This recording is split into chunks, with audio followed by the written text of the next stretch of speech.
Hello everyone, नमस्ते सबैजनालाई स्वागत गर्न चाहन्छु मेरो फेसबुक तथा युट्युब च्यानलमा। र धेरै दिन बादमा फेरि म युट्युबमा एउटा भिडियो अपलोड गर्न गइरहेको छु र यो रहेको छ मेरो न्युली प्रिपेयर्ड यो जुन चाहिँ मेरो छत, त्यो छतको हाउसमा हैन। र यहाँनिर तपाईँले पहिला पोलिथिन देख्नुहुन्थ्यो भने सिल्पोलिनको देख्नुभएको थियो भने अहिले हामीले मजाले एकदमै सिनिक्क प्रकारले यो कैँच लगाएर काठको बनाएका छौँ।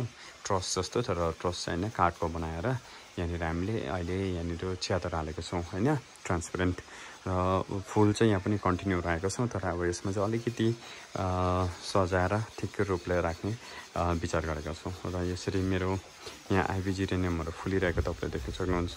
त्यसरी नै आइभी जिरेनियमको साथमा यहाँनिर सेलोजाइनी फ्रिस्टाटा अल्बा प्योर वाइट फर्म पनि फुलिरहेको छ हैन। त्यसरी नै यहाँनिर तपाईँले देख्न सक्नुहुन्छ अर्किडको सिडलिङ्स तथा पेटुनिया पनि एकदमै राम्रो प्रकारले फुलिरहेछ। पेटुनिया देख्न सक्नुहुन्छ, एकदमै दामी फुलिरहेछ। र अर्किडको सिडलिङहरू पनि राम्रो ट्रान्सप्लान्ट भएर अहिले मजाले ग्रोथ देखाइरहेको छ। यहाँनिर देख्न सक्नुहुन्छ यहाँनिर अराउन्ड 125 पिसेस रहेको छ। र वरिपरि चाहिँ मैले के झुन्डाएको छु भन्दाखेरि चाहिँ वरिपरि नै मैले प्रायः सबै आइभी लाई ह्याङ गरेको छु हैन, झुन्डाएको छु।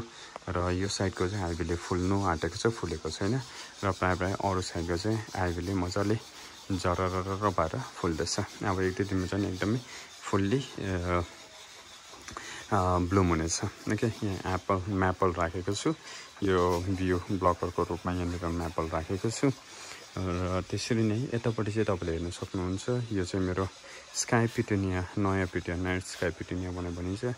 यो नयाँ पिटुनियाहरू तपाईँले यहाँ देख्न सक्नुहुन्छ है, मजाले फुल्दैछ, भर्खर फुल्न सुरु गरेको।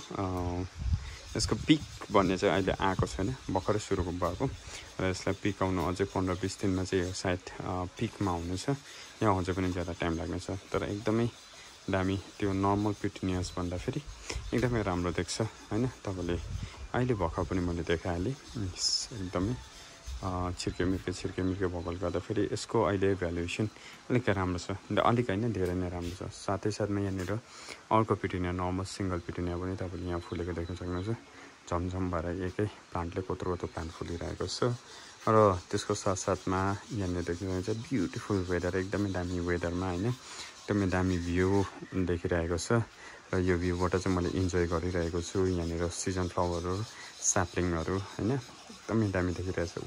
भर्खरै पानी परेर हल्का घाम लाग्दाखेरि क्लियर अब हुन्छ नि, अब एकदम सफा देखिरहेको छ सबै कुरो नै है, मजाको देखिरहेछ। यो सानो छोटो भिडियो तपाईँहरूको लागि अपलोड गरेको थिएँ, किनभने धेरै भएको थियो युट्युबमा भिडियो अपलोड नगरेको है। अरू कुरोहरू चाहिँ अब हुँदैछ, किनभने हाम्रो घरमा 20 अप्रिलमा एउटा सानो फङ्सन रहेको छ।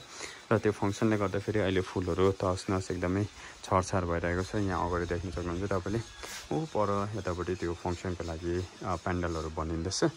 र अलिक दिनको लागि चाहिँ हामी अब यस्तै बिजी रहनेछौँ हैन। हाम्रोमा त्यो कन्टेन्टहरू सायद म अपलोड गर्न पाउँदिनँ, तर फोटोज र सर्ट भिडियोज भन्ने तपाईँको लागि अपलोड गरि नै रहनेछु मेरो फेसबुक पेजमा अथवा युट्युबमा पनि। ओके, सो आशा गर्दछु तपाईँलाई यो सानो छोटो भिडियो मन पर्यो होला र यो फुलहरू धेरै मन पर्यो होला।